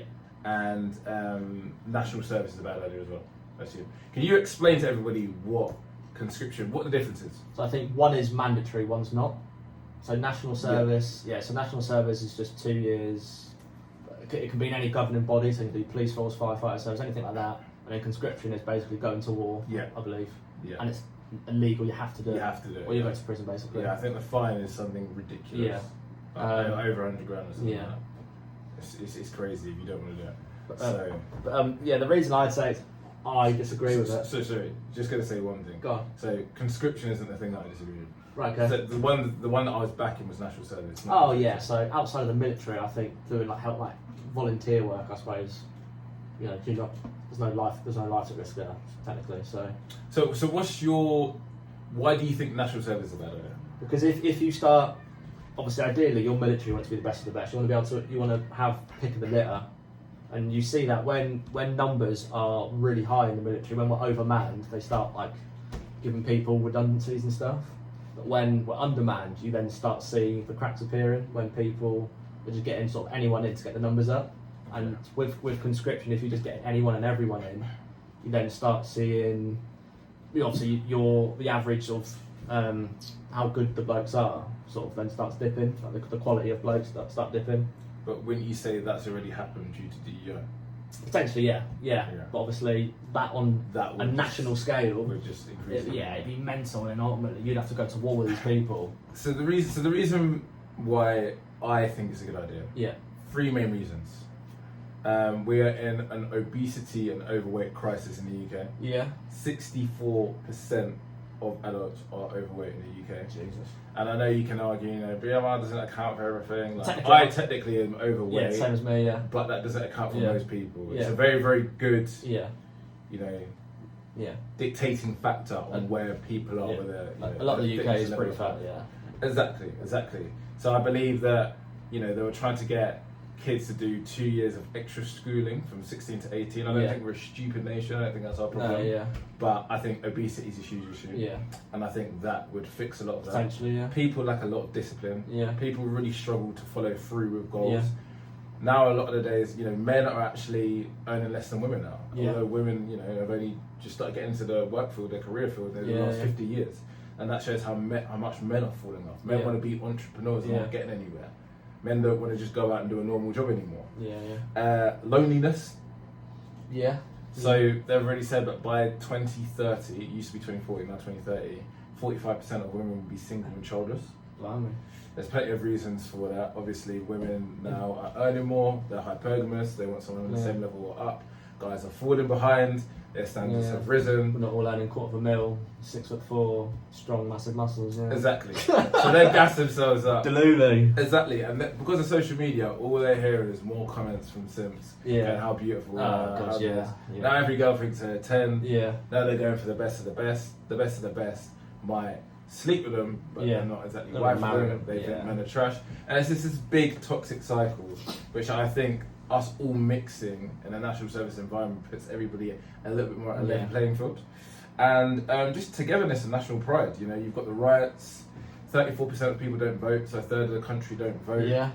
You can argue things like police brutality, I'd say is still a massive issue. And it's not a case of just everybody's racist, it's a case of some people just don't understand. So I think there's so many issues in the UK, and we can see that, especially for the riots. You've got the far right, it's a lot bigger than a lot of people expected. And you've got, you know, you can argue the extremist Muslims that kind of came out to have, you know, to back themselves as well. And you can see how one incident, so like the stabbing for example, has spiraled now. Spiraled people to burn down buildings with immigrants that haven't done anything to you, innocent immigrants with families in them, to just act barbaric. So for all of those reasons, I think there should be 1 year mandatory from 16 to 17 and then a year optional. But I hear your view from more of an actual, someone that's actually in the armed forces thinking of how it would lower the standard. Because I'd have to, like I was saying earlier about that geezer, if he was too... I'd have to pick up the slack. I'd have to pick up the slack, or... Interesting. Kazivac some big fat bloke, because he can't be asked, you know what I mean? Interesting. Alright, cool. Good conversation. Okay, cool. So, we're both in the men's mental health space. So, why don't you start off by telling us what you do in the men's mental health arena? So obviously through the military, everyone's sort of a champion of mental health anyway. We do have specific mental health trained people. Can I ask you a question? Go on. So is that become more of a recent thing? Because I imagine 20 years ago that mental health, especially in a male-dominated industry, would have been laughed at. Probably, yeah. Like I say, I've been through the rings a bit myself, so I feel like I can spot it quite easily, and I'm not ashamed to pull someone aside and, you know, have a chat with them and sort of pull them up and dust them off. Amazing. It's happened on more than one occasion, probably more times than I'd want it to have happened. But yeah, it's obviously the army can be a very horrible place sometimes. It can be a very difficult place sometimes. Like I said earlier, it can be the best place sometimes as well. Do you think there's a lot of outlets in the army now? It's getting better. It's definitely getting better. It's sort of like I said earlier, with your chain of command, it depends who you've got, whether they're approachable, and that can literally be the difference between you sort of ending it and not. Do you know what I mean? Whether they're approachable or not, because who else you go to, and some people don't have mates as well in the army. You said about the loneliness. I'd argue that it's just as lonely in the army as it isn't. People finish work, go home and sit on the PlayStation and close the doors. Wow. You know, it can be quite a lonely place, and if you're 5 hours away from your family as well, who are you going to speak to? Do you know what I mean? It can be even worse because you haven't got your family on your doorstep. So, and I've definitely experienced that, and mixing with people as well. Like when you deploy, obviously with my trade, you end up having to go with other units. You don't deploy with your unit, so you have to try and mingle with their unit and make new friends. And obviously, I'm good at making friends anyway, so it doesn't bother me at all. But I imagine for some people, maybe if you're one of those introverted nerds that they've now tried recruiting, you might struggle with that. You know, that could be quite difficult for you. So. Very interesting.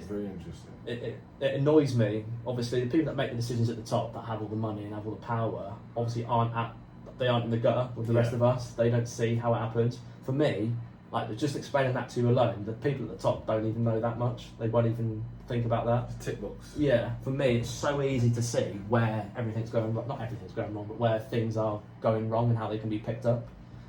I wouldn't know how to fix it personally, obviously, because I'm not an expert. But for me, it's easy to see where things are going wrong. Do you know what I mean? The culture is completely shifting.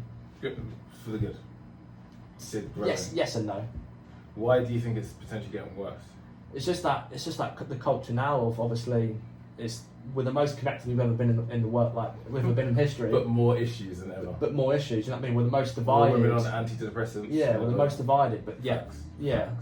So like I said, people. Do you know what it is? Go on. We don't Just know how to social have a media. conversation anymore. Yeah, people don't have to talk anymore. People are trying to cancel each other for having a different opinion. Like it's the gotcha culture, the cancel culture, the TikTok culture, the doom scrolling, the this, the that, TikTok brain, the brain rot. And people just want to cause division. Yeah. I don't know. Do you know what? I'm going to segue a little bit. So there's a singer, I don't know if you've heard of him, Tyrese. Yeah. He's in Fast and Furious. Yeah, Tyrese Gibson. Tyrese Gibson. Yeah. And he did an interview where he cried. He's known for crying. But he, he said some really real stuff the other day, and he was saying that like there's a power in crying, and people used to take the mick out of him, but he smashed it on this interview that he did, and he said that people need to remember like the dads when when you go through a divorce, everyone just checks up on the woman. Oh god, yeah. You know, when even someone has a miscarriage, something's happening with the kid. You always, as a society, we back the woman, we back the woman. Well, even when I had my kid, my wife had a C-section, so she couldn't really walk for the first sort of week, obviously, because she was, not properly anyway, couldn't drive for 6 weeks. Wow. People would ask how you were, but it's like you say, all the attention's obviously on the woman. Obviously, I don't really care. Do you know what I mean? I'm a woman, that's the situation, I'm a man, I'll get on with it type thing. That's the problem, isn't it? That's it. That's the issue. But yeah, I see exactly what you're saying. Yeah. 100%. It's important not to skip the man. No, yeah. Because there's a reason why 3 times more men commit self-deletion than women. It's a huge issue. I don't think nowhere near enough people do anything about.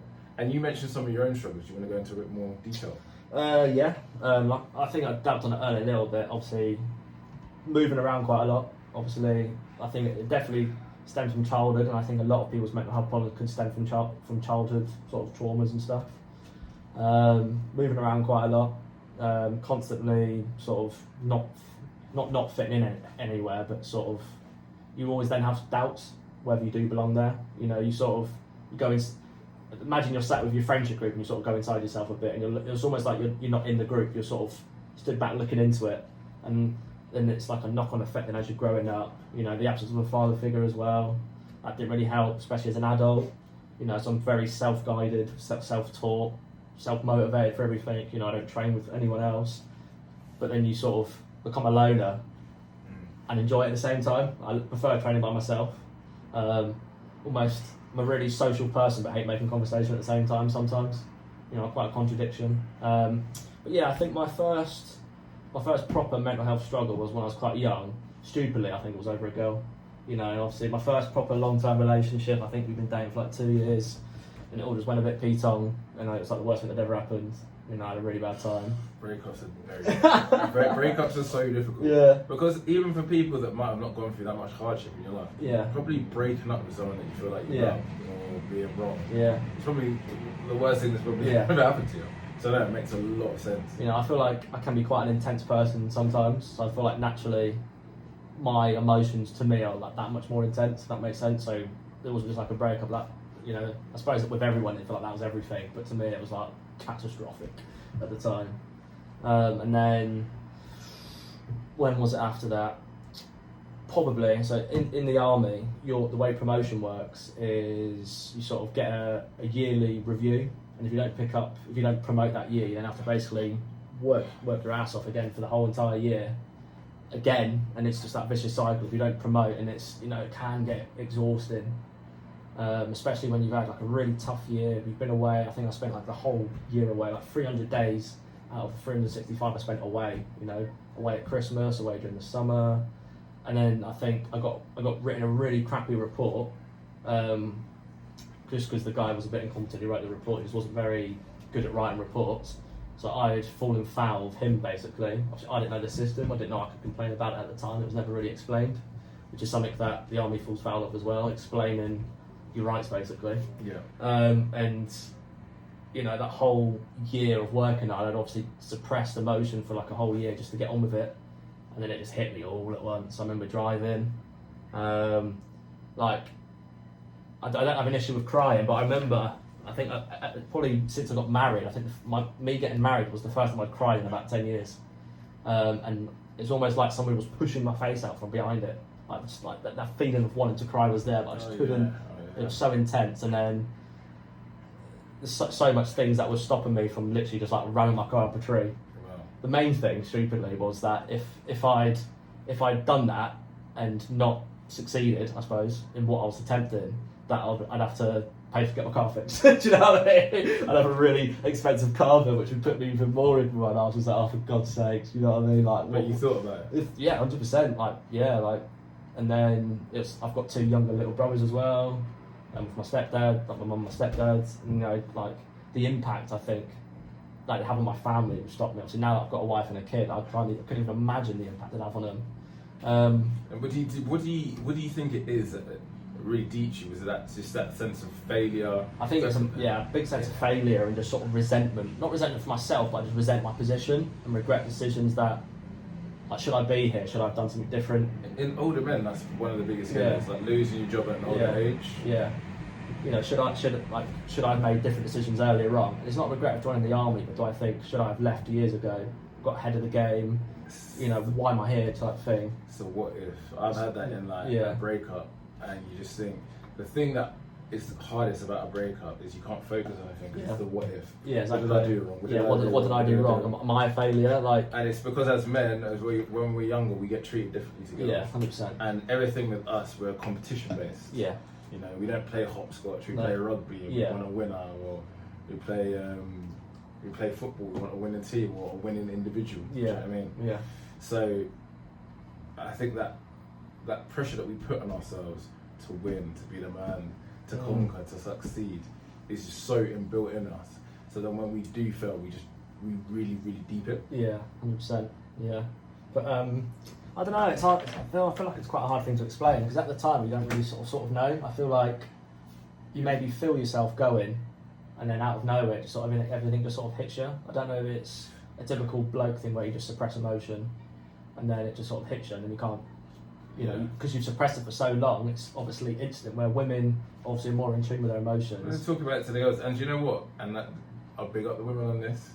Is they back each other. Yeah. When your friend's got a new business, oh great mate, great. Yeah. We'll support it for like a week. I'll share it on that's Facebook. it. Yeah, and that's it. Yeah. That's it. We don't. I don't know what it is. Women are like, yes, queen, slay. Slay this, slay that. I'm turning up to the event, and I have to give them a lot of credit because they really do back each other, unlike men, and it's something that we need to do a lot better at. Yeah, because we just sit there and moan, complain when we're pissed up. Yeah, blokes are too cool for some things, and then but we're the ones that are most likely to top ourselves. Which makes no sense. Yeah, I feel like I'm worst enemy. Exactly, I feel like men really need to pull their finger out a lot of times. Tell me about the men's mental health that you started. So that was a project that I had a bit of a ADHD hyper focus for about a week, where I was like, right, I'm doing something about it. I can't remember if it was after a sort of episode, because there was, I can't remember what happened. I think I'd sort of put all my eggs in one basket a couple of years ago, and I'd really planned on getting a specific house, and I'd done the stupid thing of I planned my whole life, like had it gone through, and it didn't go through. My whole world was just like, and I tried ringing my dad, he didn't answer, he just sort of laughed at me and was like, what's the matter with you? Stop being an idiot type thing. And I was like, yeah, sound. And then, stupidly, I didn't call, she was also my girlfriend at the time, I didn't call her, I don't know why. And then I ended up calling the Samaritans, and I've ended up calling the Samaritans twice now, and both times it's gone to answer machine. And the first time it happened was quite a while ago. It was over lockdown, actually. I just sort of laughed, and it just sort of woke me up. It almost helped me in a way. It was so bizarre. I thought, how the hell can they not answer the phone? They're literally Isn't that the one that's like needed for like kids can use as well? Yeah. So if you're literally like stood on the end of a bridge, that's who you call type thing. There's signs for them on there's literally like their phone numbers on a bridge on most places to say like, are you having a bad day? Give us a call. And yeah, answer machine. I was like, I just laughed. I couldn't help but laugh, and I was like, do you know what? Do you know what? Just to play devil's advocate to that. That is awful. Yeah. That is awful because that's a helpline. Yeah. And you're worse. Twice it's happened now. Twice. I run a men's mental health group, and do you know how hard it is to get more than 3 people to turn up? Yeah. Every month. This is something that I do for free. Yeah. So forget the stuff that I do in coaching, stuff that's paid. Yeah. But a men's mental health group for guys just to come talk and listen to each other without the booze. Yeah. You feel a lot better. The results are there. You increase your score on how you feel at the start of the session to the end. Yeah. On average, from everyone across the UK by 2 points. So let's say you're a 5, you feel like a 7. Say you're a 7, you feel like a 9. And blokes still don't turn up. That was the issue I had. I feel like I was giving it a lot of energy and getting nothing out of it, but not in the sense of not any like sort of monetary or like personal gain. Just like I was literally commitment. I was achieving nothing. Yeah, I was achieving nothing doing Commitment. it. I struggle. It really annoys me with even my niche in coaching that I've picked. You know, I'm going on some big podcasts and I'm talking about the struggles of men, and I'm going out and debating people and stuff like that. I'm all friendly and everything like that. I started my coaching business for men, and the men's mental health group, but it's hard to get people on board because the stigma is so high at men. So I'm going to ask you, what's your reason why you think men don't reach out? Whether it's a free service or if it's a paid service, just discuss. Generally, I think most people just can't be bothered. Like, generally, I think people just can't be bothered. They don't care about themselves enough to. It's not something that's valued. It's not that it's I don't think so. I think the whole it's frowned upon nowadays thing. I think that's a bit of a non-thing now. Yeah, I think it's so accepted now that we can't keep saying that. Yeah. I think people just generally can't be bothered, and they don't value like your brain's a muscle at the end of the day. Yeah, it's muscle, isn't it? Yeah, your brain's a muscle. You have to train it. You have to look after it like with any other muscle. That's actually the slogan at Talk Club. Yeah. So we say it's not a case of it's not a therapy session. Yeah. It's a case of men talking, listening to each other, and improving their mental fitness. Yeah, mental fitness. Like for me, for example, I spend all this, or yourself. Yeah. I spend all this time in the gym, weight training 5 times a week. And a lot of blokes in my position do the exact same thing, caring about how we look, our muscles and whatnot. But when do we ever spend any time looking after the most important muscle? Yeah, exactly. And yourself cardiovascularized as well. And as guys, especially, we just don't. Guys even don't go to the doctor, you know. Guys would prefer to ignore that they have an issue and get an issue seen to. And even I've seen it with my dad's like, struggles to open up about certain things, and he's the life and soul of the party. But me telling him to go and speak to somebody else, he's got the money to do it. Yeah. But there's that block. Yeah, that's definitely an old-fashioned thing. That I remember. So my dad lives in Bulgaria. I went to see him last year, and we had a few beers. And had a good deep chat, and he was telling me about his relationship with his dad, and his dad had gone out there to visit him shortly just before me. I think it was like the week before I got there. He just left, and he told me about how he'd hugged him, and that was the first time he'd hugged him in like maybe 40 years, maybe 30, 40 years. And why does that always happen at an old age? It's when the guy, it's just that older generation. It's when the granddad is coming, but it's like my granddad. My granddad's come to like his sweetest side. Yeah. As he's got older, like I've only on my dad's side, I've only ever known my granddad as a bit of a like cheeky chappy, sweet guy. Yeah. But when he was younger, he was apparently a bit of a menace. Yeah. Cheated on my grandma. I mean, thankfully that didn't pass down to my dad and my mum. Yeah. But apparently he was a bit of a menace. But it's an older age. That men start to soften up.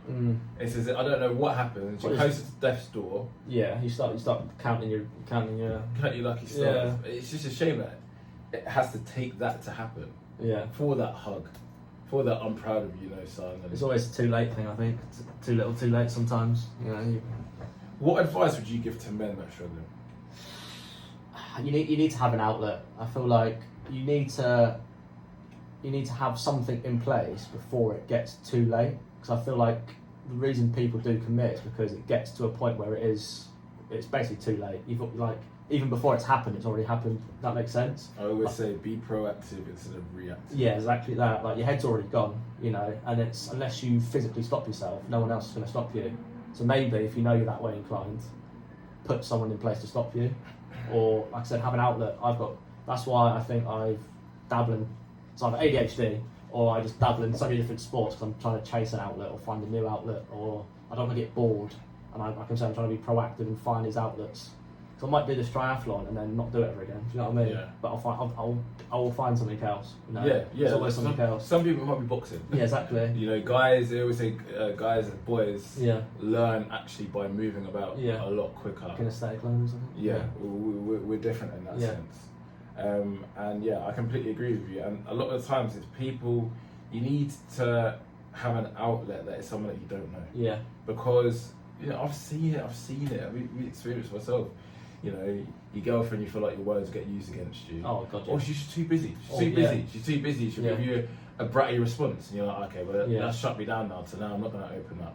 Like, for example, an older person, so let's say it was my dad, for example, to me, be like, oh, he's too young. Yeah. You don't know enough about life. Yeah. friends you don't want to feel emasculated, then before you know it, although you might have a load of good people around you, you can't speak to the people that's closest to you. Yeah. So you internalize it, you hold it in, and it's gonna come out and turn into self-sabotage behaviour. So you need to maybe just speak to someone that is a professional that's got the time to listen to you as well. Yeah. I might play devil's advocate and say I don't disagree with therapy, but I'd 100%. I wouldn't recommend therapy to everyone. Facts. Yeah. I recommend coaching. Yeah. And I completely agree with you. Do you know how many people go to therapy? I've said this a couple of times. And come out worse. Come out worse, or go to therapy for the wrong thing. A lot of people go to therapy for anxiety. Yeah. I always say, if you're depressed, Yeah. go get a therapist, because Yeah. that's usually a traumatic event. Yeah. A therapist goes through the past Yeah. and looks for the reason and works through it. If you're anxious, a lot of the time that's forward thinking. Yeah. So why that might not be a traumatic event that's caused that anxiety. You need someone that's going to help you with goal setting, action planning, overcome, Yeah. the next action, Nice. the job interview and whatnot. Why are you going to a therapist? And I'm like, I couldn't connect to it at all. You're right, because in the social science kind of, therapy, coaching kind of world, the first thing that comes to people's head, people don't even understand what a coach really is. No, exactly. They sometimes think PE coach. Yeah. It is therapist. I need a therapist. I need a Yeah. therapist. And that's not what a lot of people do. I think a lot of that, especially this new generation, people are quite lazy. So the reason more people are on antidepressants now. There's a combination of it being Just take the drug. overprescribed. Anyway. No research. It's definitely overprescribed. Like that's why I don't do drugs, and I don't even really take many painkillers and stuff, because I don't put things in my body that I don't 100% understand.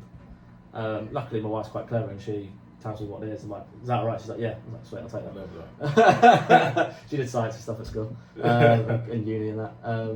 But yeah, people are just like, oh, will this make me happy? Well, yeah, Sam, I'll do that. If I said to someone, you have to go to the gym every single day for a year and you'll be cured, 100%. Nearly no one would do it, because it's too lazy and they don't want to work for it. I think that's a massive issue with the generation as well. People don't want to work for it. I know it's a slightly different topic, but look at women and even men, but obviously mostly women, BBLs. Yeah. How many women would prefer just to go and get a BBL BBL and and get a life-threatening? The amount of BBLs, the amount of people that have died from BBLs, mums, bloody mums with kids, going and getting BBLs. Grow up in it. Grow up the F up when you've got a family, you've got kids to look after, and we're just in this world where there's no discipline. That's why I like the idea of national service. Yeah. We're further away from. I'm not religious. Are you religious? Nah, not at all. No. But because there's no religion anymore, Yeah. there's nobody that's God fearing. No, and now it's just turned into the wild, wild west. Everybody do what you want, be what you want. Don't fear the police. Don't fear the authority. Don't fear your parents anymore. Yeah, just sell yourself for money. Yeah, exactly. It's led, as you said, it's led to extremes. Yeah. In everything. Yeah. Sex work, fake surgery, violence, riots, antidepressants. Like the world ain't going well. Yeah, the world's a bit of a joke for its former self now, isn't it? Really, it's quite 100%. And does that make you feel any different about your role in the army? I think me leaving is a good thing for me, because I don't want to I sort of anticipate where it's heading. It's already heading. It's already sort of headed there. Anyway, but I feel like it's only going to get worse potentially, unless something kicks off. Because I can't imagine people caring about BBLs and Kim Kardashian on the front line of Ukraine. That's when all of that stuff and are you a man? Are you a woman? All that stuff becomes absolutely redundant when the S hits the fan. Yeah. And what a lot of people are saying, we might be on the brink of a war soon. Yeah, exactly. But that is the end of the episode. Sorry for my audio listeners. Unfortunately, that would have cut out for yourselves. But the YouTube listeners, you got that little extra bit. Thank you so much for coming on the show. Pleasure. Really, really good episode. Pleasure. My guy. And we'll have to get you back on at some point. Yeah, pleasure.